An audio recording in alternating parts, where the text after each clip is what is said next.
Welcome to Curtis Goes Corner, coming to you from a secret underground base in occupied America. Hi folks, welcome back. Those of you going to see this video is my appeal to repeal the 17th Amendment. And before you turn off this video, well, this is just egghead government nerd stuff that only people that are really into government and the Constitution. No, not at all. Let me try to make the case for the fact of the 17th Amendment, what it was and what it is today, and why it should be repealed. The rules that were originally done in the Senate, the original Constitution, said as follows. The states pick the U.S. senators at the federal level, 2 senators for each state. And what has happened with the 17th Amendment, and I'll explain to this, we'll go to a Wikipedia page and explain what happened. The Senate was not picked by popular vote of the people, but by the state legislatures. The Senate was created to represent the states at the federal level. You say, well, John, the people aren't represented. They are. They're represented in the House of Representatives, which was the original intent of the founders. So here is the Senate of today. I think, in a lot of ways, a body that's just corrupted itself to a level that it's so worthless from the original intent that it staggers the mind. And I want to try to make the case for the fact that the current Senate, the way it's set up from the early 20th century with the changes to date, we should go back to the original intent of the founders. Now, here is the 17th Amendment to the Constitution. Get a little close-up of it here. The 62nd Congress of the United States, it was an amendment to change how the Senate is elected. As you can see, established a direct election of U.S. senators in each state. The amendment supersedes in all the other articles. It alters the procedure for filing vacancies in the Senate, allowing for state legislatures to permit their governors to make temporary appointments until a special election can be held. Originally, it was the state legislatures and the governors, I believe, but the state legislatures that picked who the sitting senators were. And for a long time, they said it was affected by corruption, and people were paid off in state legislatures, and the corruption was so deep and so vast that we needed to make this change to have the popular vote elect the senators. Now, please bear with me. I know this seems really like egghead stuff, but it's not. It's really, truly important. This is the original composition. Each state legislator elected state senators for a 6-year term, and they're staggered every 2 years, and not all up for election at once, which is also smart. Each state, regardless of size, is entitled to 2 senators as part of the Connecticut Compromise between the small and the large states. Now, that was the compromise. It was the tyranny of the majority. Smaller states having 2 representatives and larger states having 2 made it so the larger states would not overrun the smaller states and impose their will on them. The same with the Electoral College. It's exactly the same. It's one of the most brilliant systems in the history of government. It's matched nowhere on earth. And then people say, well, that's the reason why you should get rid of it. Nobody else is doing it. Because this is a brilliant system. It makes it so the majority can't cause tyranny over the minority. It's always been that way, and it was a safeguard of the founders. They tried to do a popular vote when they first put on the Constitution, and it was defeated 10-1. Only one individual, and you see here, James Wilson, he was the sole advocate for electing the Senate by popular vote. There was some protection against the federal government swallowing up states in their powers, providing a check on the power of the federal government. I want to read that again. Having the state legislatures elect the senators reassured anti-federalists. Those are big government people. Look where we are today. There would be some protection against the federal government swallowing up states and their powers, providing a check on the power of the federal government. That's exactly right One of the most brilliant checks and balances in the history of government. Additionally, the longer terms and avoidance of popular election turned the Senate into a body that could counter the populism of the House. In other words, sometimes people's emotions just get the best of them, me included. And we'll elect and throw things out or bring things in that maybe weren't a good idea because their emotions and the things that were going on at the time, i.e. we're talking about shootings now and the Second Amendment rights. Our emotions are going to rule over our logic sometimes. So the founders had the Senate have a 6-year term, and every 2 years, a third of the body is up for election or replacement, in this case with the Senate. The senators could afford to take a more detached view of issues coming before Congress, and that's a good way to put it. Detached emotionally, looking out for the Constitution says, and the rights of the states and the people therein. State legislatures retain the theoretical right to instruct, and they put that in quotation marks, their senators to vote for or against proposals, thus giving the states both direct and indirect representation in the federal government. It's exactly right. Remember, it's the states that formed the federal government. In the states, they give the federal government the powers and the rights they have, not what's going on today, where the federal government is overpowering the states.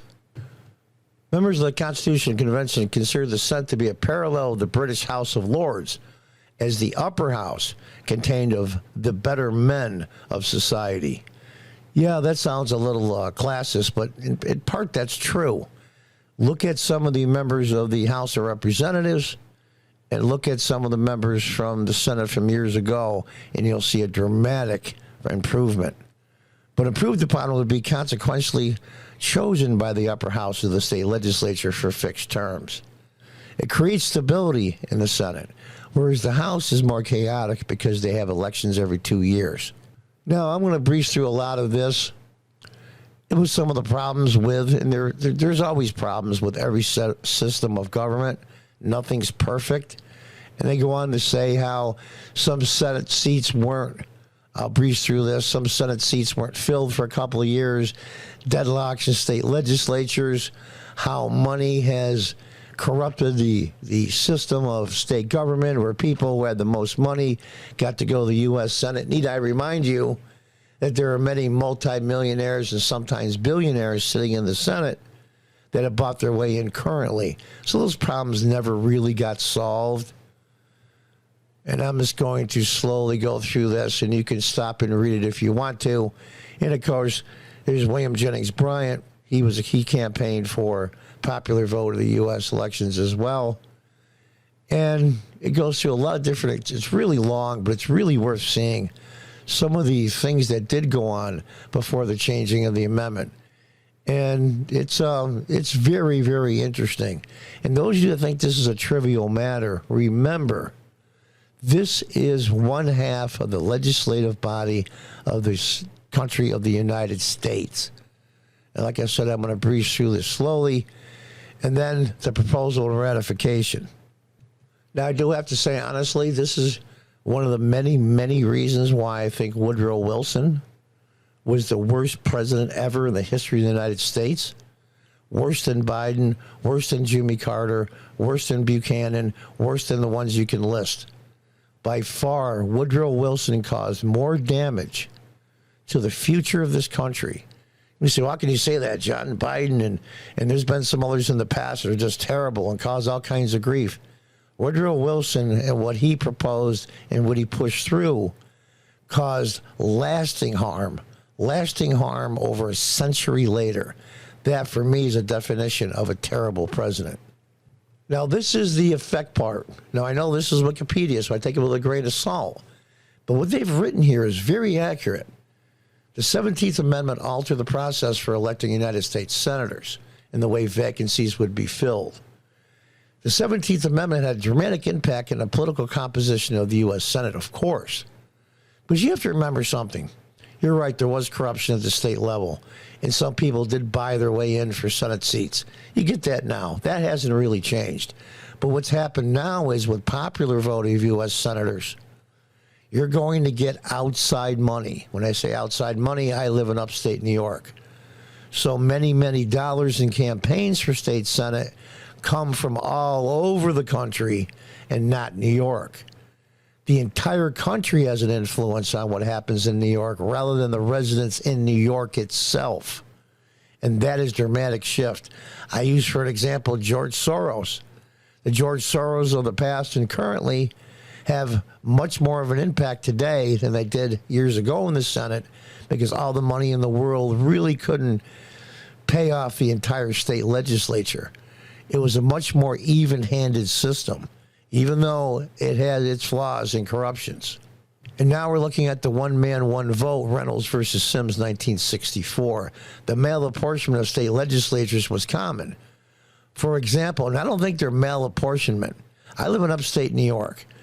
Around the 1960s, when the Supreme Court ruling was, every single county had a New York state senator at the state level, not a U.S. senator, a state senator. And so that way, in our case, and down in New York City, would make all the rules, and upstate here, we would have no say. But having one senator from each county goes against the so-called one man, one vote rule, just like there's two senators in Delaware and two senators in California with the same number of votes. That is still there. And there's some advocates that want to get rid of that. That stops the majority from tyrannizing over the minority like is going on now. State legislatures was common in male apportionment. For example, rural counties and cities would be given equal weight in their state legislatures, enabling one rural vote to equal 200 city votes. And that's true on an individual level. That's why at the federal level, the senators represented the states, not individual people in the states. The male apportionment state legislatures would have given the Republicans control of the Senate in the 1916 Senate elections. With direct election, each vote represented equally, and the Democrats retain control of the Senate. Now, that's about who controls it, and that switches back and forth over time. So this isn't a Republican or a Democrat thing. You vote for a senator in New York, as I do, and you vote for a senator in Delaware. Remember, the current president used to be a senator in Delaware. How many people does he represent when he was senator? And how many people does the senator represent in New York? It is still vastly disproportionate, but they don't seem to have a problem with that. And what has happened in New York State, and it isn't just here, I'm sure rural Illinois, Virginia, Georgia, California, Northern California, and other parts, Washington State and Oregon, where eastern counties are represented. We can go on and on and on. The majority of the big cities just steamrolls over everybody else. And that one man, one vote is direct democracy. And this may sound a little bit weird, but direct democracies are incredibly dangerous. The 51% can steamroll over the other 49. This is why I'm calling for the repeal of the 17th Amendment. And those of you that are wondering, well, John, there's never been an amendment repealed before. Yes, there has been one. And that's the amendment for prohibition, the illegal sale of alcohol. This will be, if they ever had a convention of states or they had the nerve to do it, this would be overturned very, very easily. And it would change the country in a very positive way. Now, I'm going to leave you with this at the end. New Deal legislation is another example of expanding federal regulation. That was really the beginning of the huge federal bureaucracy. Federal regulation overruling the state legislatures, promoting their local state interest in coal, oil, corn, and cotton. Saying that only each senator now free to ignore his state's interests. Look at that. Saying not only is can ignore each state's interest, but the senators have incentive to use their advice and consent powers to install Supreme Court justices who are inclined to increase the federal power at the expense of state sovereignty. That is exactly right. Increase the federal power at the expense of the state's sovereignty. And that's exactly what happened. Now the states have zero say, unlike the Senate representing the states. And it has caused so much turmoil to our Constitution and our country. It's amazing to me. It's amazing how fast we went down since the initial change in the Senate. And as you can see here, there's some topic of reform and repeal efforts. You can't really reform the 17th Amendment. You just have to repeal it. As you can see here, controversies over the effects of the 17th Amendment. Advocates have emerged to reform or repeal the amendment at the beginning of the presidency of Barack Obama's administration. 4 sitting Democratic senators left the Senate for executive branch positions. Obama himself, Joe Biden, when he was vice president, came from the Senate and went to the vice presidency. Hillary Clinton from being a senator in the state of New York to go to the Secretary of State. And then Ken Salazar went to the Secretary of Interior. Now, here's a funny little trivia question for you. My understanding, in the last 120 years, there's only been 2 individuals that have either come directly from the U.S. Senate or the House of Representatives directly to be voted President of the United States. As you can see here, Barack Obama is one of them. Who is the other one? Pause the video and think about it, and I'll give you a couple of seconds to think. Pause the video if you want to think about it, and the answer is John F. Kennedy, who was a senator in the state of Massachusetts and was voted directly into the presidency from that position. So as you can see here, there's controversy on both sides, but I think overall in the end that it's a good idea.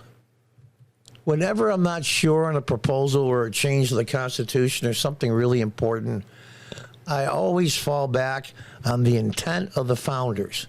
And the intent of the founders was the U.S. Senate to be the representative of the states, and the House of Representatives to be the representative directly of the individual people. And that has been tinkered with. And I think that has caused more harm indirectly that people don't realize. Is the old system of the state legislatures appointing senators perfect? No, of course not. Yes, there was corruption. And there'll always be corruption, just like today. When you had 2 special elections in Georgia, if you recall, both went Democrat. And now, I'm not saying this because I'm a conservative, but tons and millions and hundreds of millions of dollars of outside money from outside the state of Georgia, George Soros and other people that wanted to destroy this republic, had a huge influence. If it was the old way, that would not have happened. In other words, we're going to get the Senate coming up next year. And my understanding, 2/3 of the Senate seats are Democrats defending, which is an opportunity for Republicans. So states that are safe, like California, New York, Illinois, and many others, are going to take all their money and putting it into the states that are close, thus, I think, distorting the electoral process. That way, with the old way, that money would become almost, it'd be futile to spend it. Yes, there's not a perfect system. Never has been, ever. There's never a solution to an issue. There's always trade-offs. And I think the trade-off, when they repealed the 17th Amendment, did such permanent damage to this country in so many ways that people don't realize that they should be checking it out and getting hold of your local representatives. Hopefully somebody will see this video, even though a small channel, and maybe somebody will start a spark. Bigger movements have happened from smaller sparks. But there is my definition of the 17th Amendment and what I think it represents and what it's become. I think it's twisted and distorted and has caused way more harm, permanent harm, long-term harm than good. What do you think? And until next time, God bless, goodbye, and good luck.